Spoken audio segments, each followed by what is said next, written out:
Assalamu alaikum wa rahmatullahi wa barakatuh. Que la paix soit sur vous ainsi que la miséricorde et la bénédiction. Nous nous retrouvons aujourd'hui pour le 12e épisode de notre série sur la méditation sur le Coran, autour du Saint-Coran. Et aujourd'hui, nous allons nous arrêter sur un passage du Coran, sur plusieurs versets, qui racontent, à la base, où il y a une histoire, on va méditer dessus, justement. C'est l'histoire, justement, du début, avant la prophétie. Avant la prophétie, c'est l'histoire du prophète Mohammed sallallahu alayhi wa sallam, avant la prophétie, avant qu'il devienne prophète. Il était donc au milieu des Mécois, il vivait à la Mecque, au milieu des Quraysh, donc les Quraysh qui étaient une tribu qui dominait à la Mecque et qui oppressait, qui était une tribu qui était un système de corruption comme aujourd'hui. Comme aujourd'hui, comme à toute époque, il y a toujours eu des systèmes pharaoniques qui ont voulu avoir les mains mises sur les richesses et sur le pouvoir et sur le contrôle des populations. Sur le contrôle des populations et bien évidemment la corruption qui va avec. Et le prophète Mohammed sallallahu alayhi wa sallam, paix et bénédiction, était au milieu de tout ça. Et comme c'est une créature, la meilleure créature d'Allah subhanahu wa ta'ala, c'est la meilleure créature d'Allah subhanahu wa ta'ala, qui était bon, qui était juste, qui était droit, qui était véridique, ne pouvait supporter toute cette corruption, subhanallah. Car ce qu'il faut comprendre, mes frères et sœurs, c'est que c'était la corruption. Les Qurayshites, ils passaient les nuits, les femmes qui dansaient pratiquement toutes nues, l'alcool qui coulait à flot, c'était comme ça. C'était comme ça à la Mecque, au début, avant la prophétie. C'était comme ça. Ils passaient des nuits, c'était un peu comme des boîtes de nuit, à boire, avec les femmes qui dansaient en petite tenue, et à picoler jusqu'à être sous et jusqu'à être bourré complètement, jusqu'au matin. Et la corruption et tout ce qui en découlait. Et le prophète sallam ne pouvait supporter ceci. Et il allait se réfugier, subhanallah, dans une grotte, la grotte de Hira. La grotte de Hira, il allait se réfugier dans cette grotte, qui était à plusieurs kilomètres de la Mecque. Et il allait là-haut, subhanallah, pour prendre du recul. Pour prendre du recul, pour méditer, pour s'extirper de ce système corrompu, subhanallah. Et c'est une méditation, et c'est une leçon pour nous aujourd'hui, qui sommes dans cette société décadente, dégénérée, corrompue, de débauche, de s'extirper, de pas trop être dans les foules et d'être trop avec les gens. Parce que les gens suivent la matrice, les gens suivent le système. Et il faut prendre du recul, il faut prendre exemple sur le prophète Mohammed sallallahu alayhi wa sallam, qui est le meilleur exemple à suivre.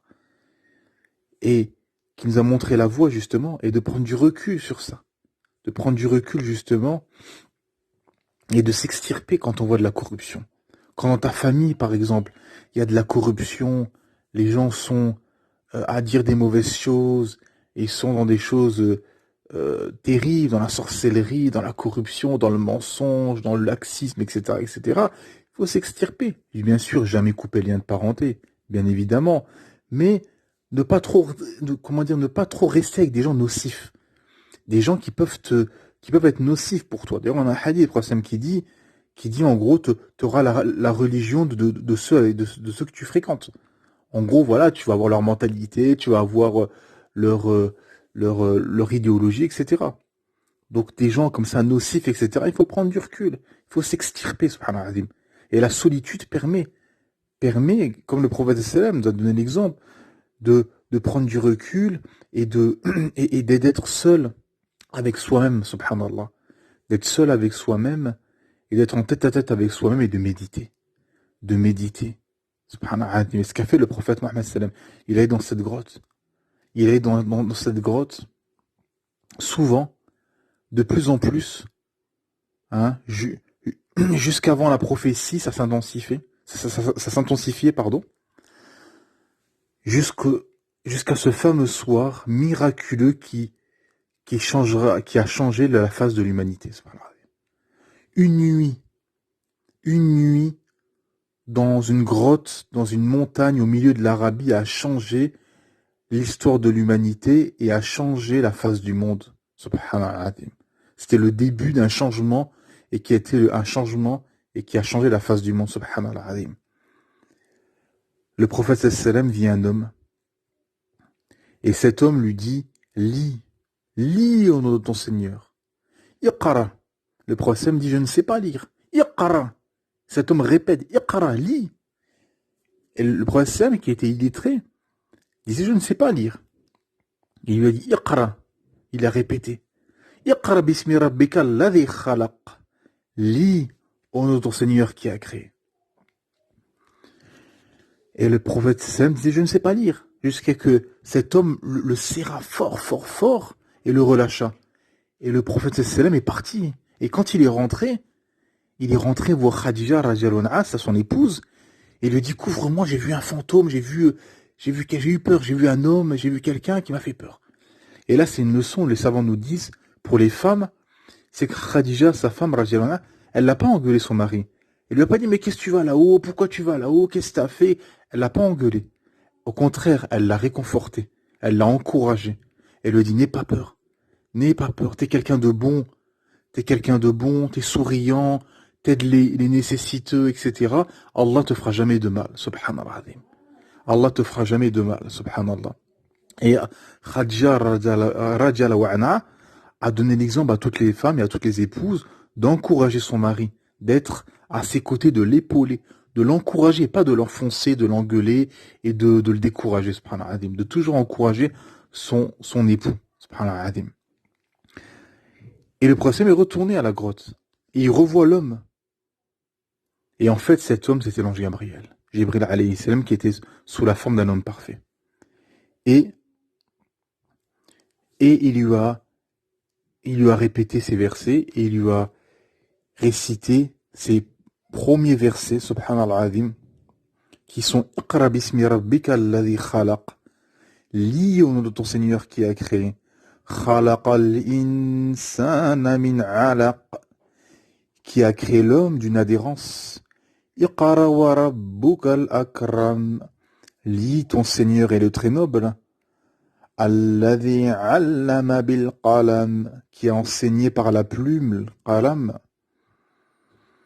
Allama al-insana ma lam ya'lam. A enseigné à l'homme ce qu'il ne savait pas. Subhanallah. Les 5 premiers versets qui ont été révélés au prophète Muhammad sallallahu alayhi wa sallam.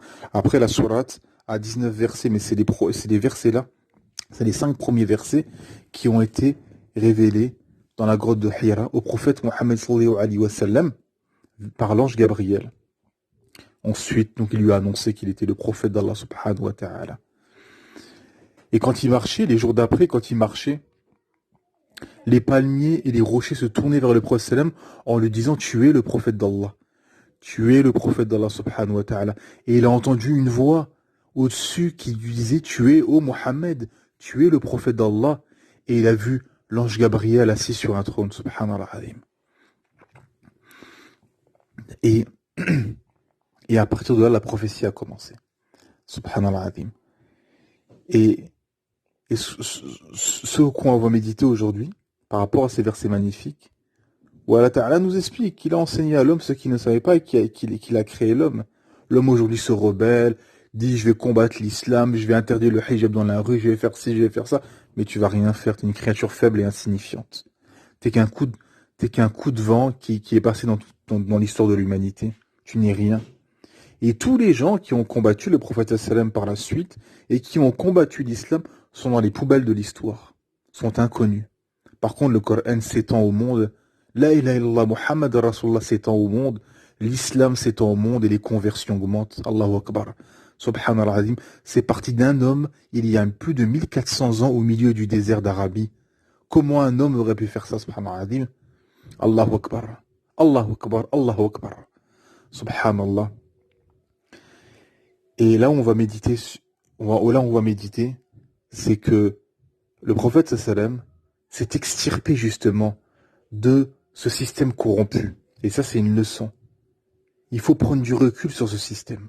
Il faut se réfugier dans nos maisons, dans les mosquées, dans les maisons d'Allah subhanahu wa ta'ala qui sont les mosquées, là où on peut se réfugier, il faut se réfugier car nous sommes dans une époque de fin des temps, cette époque de fin des temps, et cette société, ces sociétés occidentales qui sont décadentes, la déchéance où on a érigé les passions et l'individu roi au rang de divinité, wal'iyadu billah, et il faut s'extirper, il faut prendre du recul, comme le prophète Mohammed sallallahu alayhi wa sallam nous a ouvert la voie, nous a donné l'exemple à suivre, subhanallah al-azim, quand il dit dans une société décadente, comme le prophète était dans une société décadente, corrompue, de déchéance, à l'époque des Quraysh, eh ben, il a pris du recul, il allait méditer, il allait dans la grotte, et fais que ta demeure soit une grotte, fais que la mosquée où tu vas aller soit une grotte, trouve ta grotte.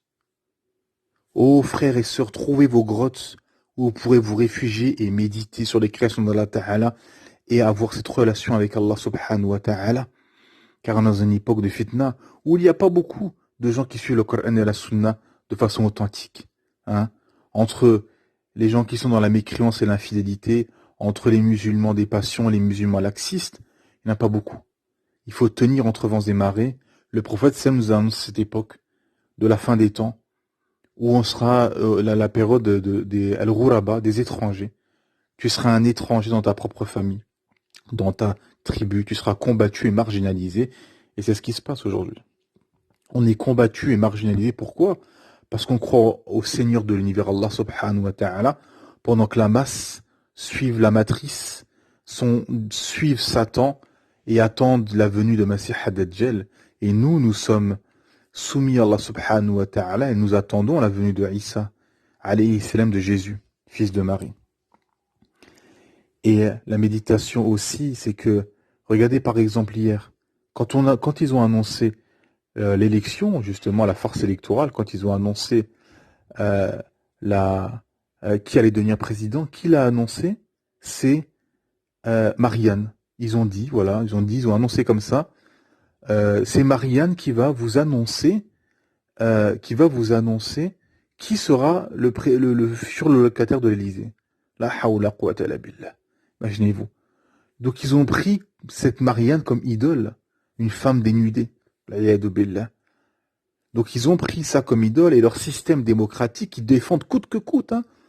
Là ils sont tous sur les plateaux de télé à faire la queue, à dire la démocratie, ils ont que ça à la bouche. C'est incroyable, hein. Nous, on a Allah subhanahu wa ta'ala dans la bouche, mashallah. Eux, ils ont ça, la démocratie, Marianne, la démocratie, la République, ils ont que ça. Ils sont possédés. Ils sont ensorcelés par ce système corrompu. Pourquoi? Parce qu'ils sont gagnants. Ils y gagnent. Ils ont beaucoup d'intérêt. C'est ça, mes frères et sœurs, qu'il faut comprendre. Et vous qui n'êtes pas musulmans, c'est que ces gens-là s'accrochent à leur système corrompu car ils sont gagnants. Ils sont tous de mèche. Les journalistes, les médias, les politiques, les soi-disant oppositions, hein, qui sont juste des alibis. Le Pen, Mélenchon ou Zemmour sont juste des alibis pour faire gagner Macron et laisser le banquier d'affaires à la présidence. Et le système derrière peut tranquillement faire ses affaires, car il y a un système derrière qui dirige les sociétés occidentales, la finance, les grandes sociétés, les grands investisseurs, etc., les lobbies, etc., les familles richissimes. Le président n'a aucun pouvoir. Ce sont juste des têtes de gondole qui sont mis pour amuser la galerie et pour faire croire aux gens l'illusion qu'ils ont le pouvoir, alors que la loi du peuple n'existe pas. Les gens vous disent c'est la loi des hommes. Non, c'est pas la loi des hommes, c'est la loi de quelques hommes corrompus. Et le peuple ne peut rien dire et rien faire. La preuve, on l'a vu à cette farce électorale, comme annoncé. Comme je vous l'avais annoncé il y a plusieurs semaines, que c'était une farce. Et que c'est fait en sorte, tout est ficelé pour laisser le même agent. On fait croire aux gens, ah, vous pouvez changer, si vous pouvez changer, et finalement non, ça change pas. Et c'est les règles du jeu que eux ont instaurées, et c'est pour ça qu'ils y tiennent et qu'ils se battent, et qu'ils sont là à s'accrocher. la démocratie, notre système, comme les Quraysh. Comme les Quraysh, quand ils ont vu l'avènement du prophète sallam, ils l'ont vu d'un mauvais œil. Ils ont, ils ont pensé à leurs affaires, ils ont dit comment on va faire nos affaires, ça va toucher à nos affaires, car ils étaient dans le polythéisme. Ils étaient dans l'adoration des statues, billah. Hein, ils ont pris en divinité leur statut, comme aujourd'hui en France, des gens ont pris comme divinité Marianne et leur démocratie et leur république. Là, c'est pareil, les Quraysh, ils ont pris leur système corrompu en divinité. Et ils ont vu l'arrivée du prophète et l'arrivée des musulmans et de l'islam d'un mauvais œil pour leur système corrompu, car c'est fini la fête, c'est fini les petites magouilles. Hein. Comme je l'ai dit, si la charia est au pouvoir, c'est pour ça que c'est corrompu, combattent, ces corrompus décadents combattent l'islam, c'est que si l'islam est au pouvoir et que la charia al-Wad al-Ta'ala est au pouvoir, c'est fini les petites magouilles, c'est fini la fête, c'est fini les petits arrangements, les conflits d'intérêts, etc., etc. L'enrichissement personnel au détriment de l'appauvrissement des peuples, les agios, etc. On met la tête sous l'eau de pauvres gens, etc. C'est ça. C'est pour ça qu'ils y tiennent à leur système, coûte que coûte, et qu'ils se battent. Hein. Ils font semblant d'être contre, de se critiquer entre eux, de se blâmer entre eux, gauche, droite, gauche, extrême droite, les médias, là, mais tout le monde est dans la même soupe. Tout le monde a la main dans le pot de confiture.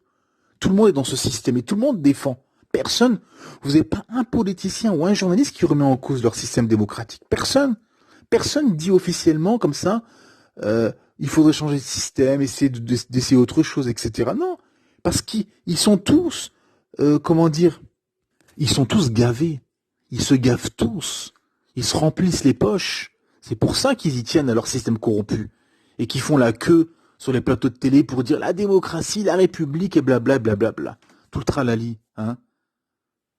Si vous n'êtes pas content, bah, allez exprimer votre mécontentement dans les urnes, etc. Tout le blabla pour endormir les gens.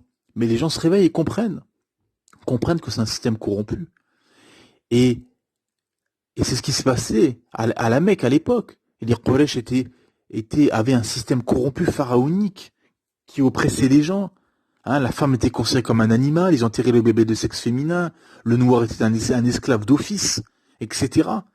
Hein, il y avait de la corruption, etc. Et le prophète est venu avec le Coran, la Sunna, la ilaha Muhammad Rasulullah, l'unicité divine, le Tawhid, et justement, pour ramener la justice. Pour ramener la justice. Les premiers à s'être convertis à l'islam, ce sont des esclaves, des femmes, des gens qui étaient oppressés, des enfants, etc. Subhanallah. Le premier mu'adhin, celui qui a fait l'appel après, le premier, c'est Bilal ibn Rabah, radiallahu anhu, qui était un esclave noir affranchi par Abu Bakr Siddiq, radiallahu anhu, qui était le premier calife de l'islam. Subhanallah. Et c'est ça, ces gens-là qui étaient oppressés, qui étaient écrasés par le poids de la société. Comme aujourd'hui, les prolétaires, les gilets jaunes, etc. en France, beaucoup de gens à l'époque des Quraysh étaient oppressés par ce système corrompu. Ils attendaient juste une libération. Une libération. Et cette libération et cette miséricorde ne peut venir que par le Seigneur de l'univers, Allah subhanahu wa ta'ala, qui peut changer l'état d'un peuple et l'état des gens, subhanahu wa ta'ala. Et c'est ce qui s'est passé avec l'avènement du prophète Mohammed sallam, qui a été envoyé comme miséricorde pour l'univers, subhanahu wa ta'ala. Et la justice est arrivée, alhamdulillah, et les gens ont été satisfaits et ont été, excusez-moi, et ont été, alhamdulillah, la ni'ma, ils ont goûté à la ni'ma et la miséricorde d'Allah subhanahu wa ta'ala par ce bienfait avec l'avènement du prophète Mohammed sallallahu alayhi wa sallam qui était le sceau de la prophétie, envoyé comme dernier prophète pour l'univers, pour l'humanité tout entière, comme annoncé par Jésus, Isa alayhi salam, 6 siècles plus tôt. Subhanallah azim. Alhamdulillah. Mais les Qurayshites ont vu ça d'un mauvais œil, car c'était fini leur petite magouille et leur corruption, comme aujourd'hui. Pourquoi ils sont crispés? Pourquoi en France le système combat l'islam? Via des lois, via des fermetures de mosquées pour des raisons farfelues, via des éditions, des librairies en ligne musulmanes qui sont dissoutes pour des raisons pareilles farfelues. On vire des imams dans des mosquées, voilà, parce qu'ils ont dit une phrase qui ne plaît pas au système, etc. Des lois d'exception qui sont faites contre les musulmans et contre l'islam, et les lois séparatisme, etc. On empêche nos sœurs d'aller en hijab au collège et au lycée. On t'empêche de d'égorger ton mouton, de faire cette sunna. On t'empêche de faire l'appel à la prière à la mosquée. On t'empêche plein de choses. Subhanallah azim. Pourquoi? Car ça leur fait peur. Car c'est leur système qui tremble. Car c'est un concurrent. Ils le disent parfois. Dans les débats, vous savez, quand ils parlent, etc., ils disent parfois ce qu'ils pensent au fond de leur cœur et au fond d'eux. Ils le disent. Ils disent que l'islam est un concurrent à leur système. C'est tout.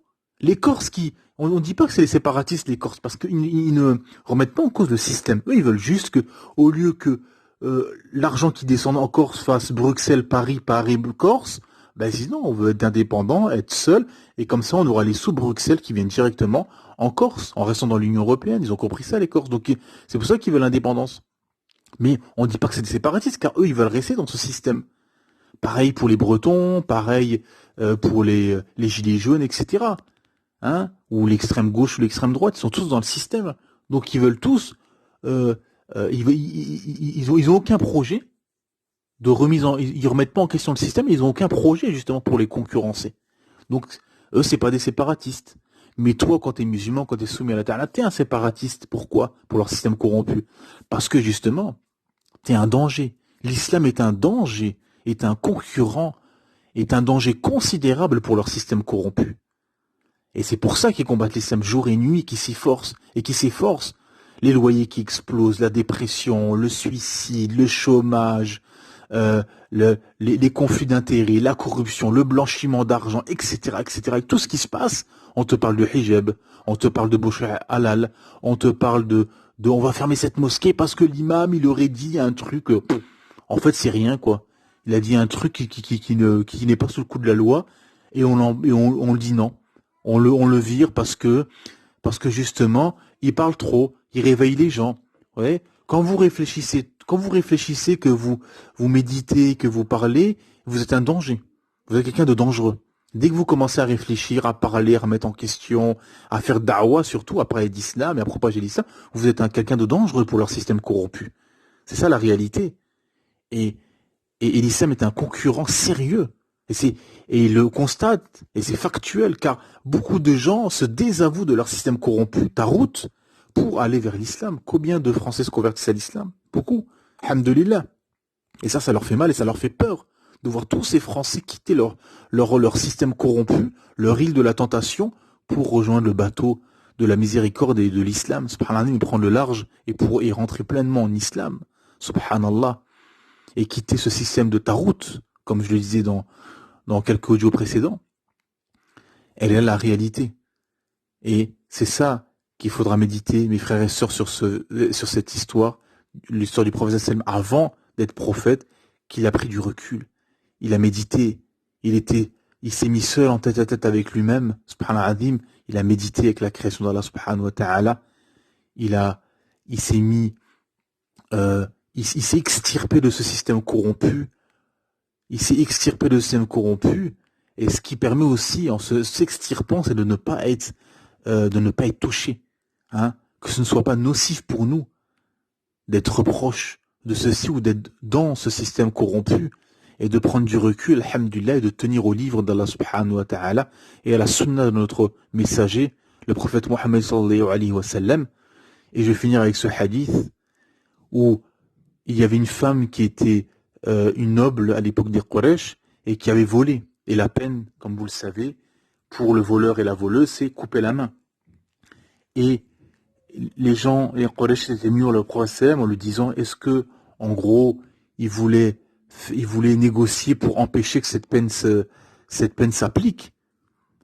Et le prophète Mohammed sallallahu alayhi wa sallam leur a dit que si ça aurait été ma propre fille, donc Fatima, sa fille qui s'appelait Fatima, si ça aurait été ma fille Fatima qui aurait volé, je lui aurais coupé moi-même la main. Moi-même, je lui aurais coupé la main.